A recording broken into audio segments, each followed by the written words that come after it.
Now first we talk about the characteristic of the gases. ठीक है, basically क्या characteristics हैं गैसेस की, उसके बारे में हम बात करेंगे.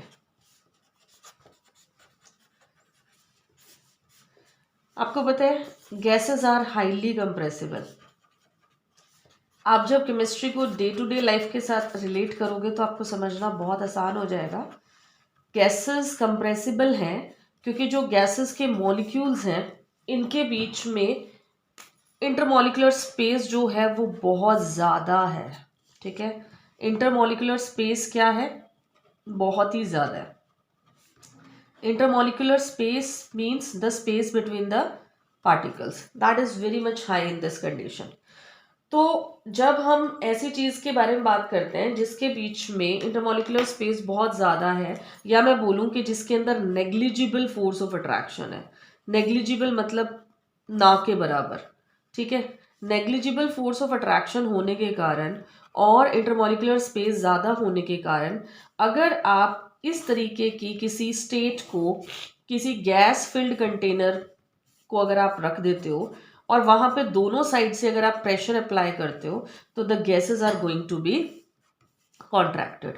गैस क्या हो जाएगी, कॉन्ट्रैक्ट हो जाएगी, और यू कैन से उसकी कंप्रेशन होनी शुरू हो जाएगी. I am repeating once again, मैंने कहा गैसेस बहुत कंप्रेसिबल है. मैं बोल रही हूँ कि गैसेस में यहाँ दो बात हमने साथ में कवर कर दी कि गैसेस के बीच में नेग्लिजिबल फोर्स ऑफ अट्रैक्शन होती है उसके पार्टिकल्स में, और इंटरमॉलिक्यूलर जो स्पेस है वो बहुत ज़्यादा होता है. I am suffering from the cough, तो इस वजह से आपको ये प्रॉब्लम आ रही होगी अभी आवाज़ में. तो हम गैसेस को कंप्रेस कर सकते हैं. इसका सबसे जो कॉमन एग्जाम्पल है जो आप डे टू डे लाइफ में देखते हो कि कोल्ड ड्रिंक बॉटल्स, ओके, या फिर अगर मैं प्लस टू के हिसाब से बात करूं तो सोडा वाटर बॉटल्स, पूरा क्वेश्चन ही है ये आपका. इनको हम टाइटली सील करके रखते हैं, है ना, क्योंकि हमें मालूम है कि यहाँ पे हमने कौन सी गैस को कंप्रेस किया हुआ है, कार्बन डाइऑक्साइड गैस को, और कंप्रेस किया हुआ है with the help of that seal, है ना. तो कंप्रेस करके हमने कौन सी गैस को इस बेवरेज में रखा हुआ है, that is the carbon dioxide. If you Brock that seal तो CO2 की वहां से सीपेज हो जाएगी. सीपेज मतलब वो धीरे धीरे रिस जाएगी. तो अगर हम कोल्ड ड्रिंक लेके आते हैं 2 लीटर्स की और मानो हमारे घर में गेस्ट हैं कम, और हम उसको चाहे कितना भी टाइटली बंद करके रख दें, पर नेक्स्ट डे अगर हम उसको पीते हैं तो वो सिर्फ अपना जो फिजीनेस है उसको ख़त्म कर देगा, क्योंकि CO2 सारी स्किप आउट हो गई है. And that is only simple aspartame containing water, यानी कि वो सिर्फ एक स्वीट वाटर रह गया, उसके अंदर से जितनी भी कार्बन डाइऑक्साइड थी वो सीपेज हो गई. Cold drinks are not good for health, वो सेकेंड एस्पेक्ट इसमें आ गया. वाई? बिकॉज उसमें कार्बन डाइऑक्साइड होती है, और एक्स्ट्रा कार्बन डाइऑक्साइड हमारी रिब्स को डिकम्पोज करना शुरू कर देती है. तो यानी कि यहाँ पे आपका बायो का पॉइंट भी क्लियर हो गया, Y these beverages are not good for health, as well as आपने ये भी समझ लिया कि गैसेस कंप्रेसिबल है, आपने उनको कंप्रेस किया. बट गैसेस को कंप्रेस करने के लिए आपको हमेशा ध्यान रखना है कि आपको उन्हें किसी एक सील्ड कंटेनर सिलेंडर के अंडर ही रखना है ताकि आप उनके ऊपर प्रेशर अप्लाई कर सको. बिकॉज गैसेस के मॉलिक्यूल्स फार अपार्ट होते हैं, उनके बीच में almost negligible force of attraction होती है. And second point is that gases are compressible in nature. Okay. Second जो हम important characteristic लेके चलेंगे gases की, gases are hyperkinetic in nature. Hyperkinetic का मतलब होता है इनकी जो kinetic energy है वो बहुत ज़्यादा high है. As we are aware about the kinetic energy is half mv square. ठीक है, काइनेटिक एनर्जी क्या है, half mv². m is the mass and v is the velocity. और गैसेस के मॉलिक्यूल्स जो हैं वो कॉन्टिन्यूसली एक दूसरे के साथ कोलाइड करते रहेंगे. ठीक है, पर ये तभी होगा, फिर से मैं बोल रही हूँ, if we conduct this experiment in a sealed container. Otherwise gas के मॉलिक्यूल स्प्रेड हो जाएंगे. Why they are going to be spread? Obviously spread इसलिए हो जाएंगे क्योंकि उनके बीच में कोई फोर्स ऑफ अट्रैक्शन तो है ही नहीं.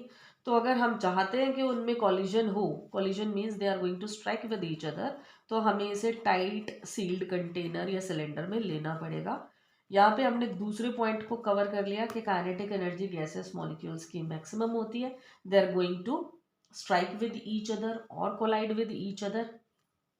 और क्योंकि ये कॉन्टिन्यूस कोलिजन किसी सील्ड कंटेनर में हो रही है, तो एक टाइम ऐसा आएगा कि जो गैसेस मॉलिक्यूल्स हैं उनकी काइनेटिक एनर्जी ऑलमोस्ट निल हो जाएगी। Okay, and when, because compression लग रहा है, दोनों तरफ से प्रेशर है, प्रेशर की वजह से वो कंप्रेस भी हो रहे हैं, है ना। तो एक टाइम ऐसा होगा कि गैसेस के मॉलिक्यूल लिक्विफाई होना शुरू हो जाएंगे, यानी कि लिक्विफैक्शन ऑफ गैस अगर आपको करनी है तो ये भी कभी होगी जब आप प्रोसेस को करोगे एक टाइटली सील्ड कंटेनर में। ओपन में कभी भी ये चीज़ नहीं होगी। आप सिलेंडर लो या कुछ भी लो, पर वो टाइटली सील्ड होना चाहिए। तो आपने जो दूसरा पॉइंट कवर किया वो गैसेस हाइपरकाइनेटिक है। अब मानो यही क्वेश्चन मैंने आपसे डिटेल में पूछ लिया और पॉइंट हमने दो ही कवर किया। बी ट्रिकी, आपको लिखना क्या है, यहाँ पे आपने एक्चुअल में कितने पॉइंट्स कवर कर लिए। गैसेस के मॉलिक्यूल्स के बीच में almost negligible force of attraction है, first point. Gases molecule compressible है, second point. Gases molecule hyperkinetic nature के हैं, थर्ड पॉइंट। ठीक है। Gases molecule can be liquefied on application of pressure, fourth point. ठीक है। Gases molecules can show the process of diffusion as well as the osmosis, this is the fifth point. Means आपने इस इतने से topic में से कितने questions बना दिए हैं, कितने क्वेश्चंस आप कवर कर सकते हो। डिफ्यूजन और ऑस्मोसिस बहुत बार हमने क्लास में बात की है। सपोज मैंने परफ्यूम स्प्रे किया, आपको फ्रेग्रेंस आ रही है, हमारे बीच में कोई मीडियम नहीं है except air, this is what diffusion. when the particles are going to move from the region of the high concentration is me, मैंने परफ्यूम लगाया हुआ है, and low concentration is you, आप लोगों को खुशबू आ रही है, तो हाई से वो कहाँ जा रहा है, लो में जा रहा है। मीडियम कुछ भी स्पेशल हमने मीडियम नहीं लिया, air is working as a medium, this is what diffusion. ठीक है। तो diffusion is the movement of the particles from the region of the high concentration to the low concentration, and air is behaving like a medium here, कोई specific medium हमने नहीं लिया। अगर यही osmosis होता, सपोज मैंने कहा कि बॉडी लोशन जो है वो स्किन पे लगाया, है ना, तो बॉडी लोशन जब स्किन पे लगाया तो स्किन कैसे बिहेव कर रही है, सेमी परमेबल मेम्ब्रेन की तरह। This process is osmosis. Outer membrane से वो इनर तक जा रही है, सबक्यूटेनियस जा रही है, जो भी आपका क्रीम है। The reason is that movement of the particle from region of high to the low through SPM. SPM क्या होता है, semi permeable membrane, and this is what osmosis. यानी जो आपका सेकेंड टॉपिक जो आपने कवर कर लिया वो डिफ्यूजन और ऑस्मोसिस, और ये गैसेस की बहुत ही इंपॉर्टेंट प्रॉपर्टी है। Now the next topic is standard variables. Standard variables are those variables which are used to explain the state of the gas, है ना। अगर आपको state of a gas समझाना है तो आप उसको समझा सकते हो with the help of the standard variable, that is pressure, temperature and volume। ठीक है।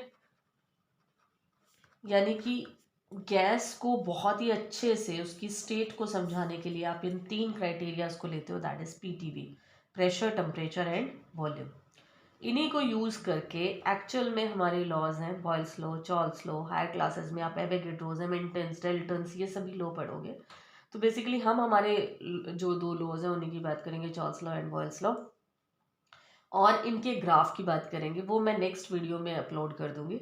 तो अभी जो हमने यहाँ पे कवर किया है गैसेस के कैरेक्टरिस्टिक, काइनेटिक गैसेस थ्योरी, ठीक है, why gases are compressible, osmosis, diffusion और स्टेट वेरिएबल्स। आई होप आपको टॉपिक समझ आ गया होगा। फिर भी if you are having any doubt then you can ask me.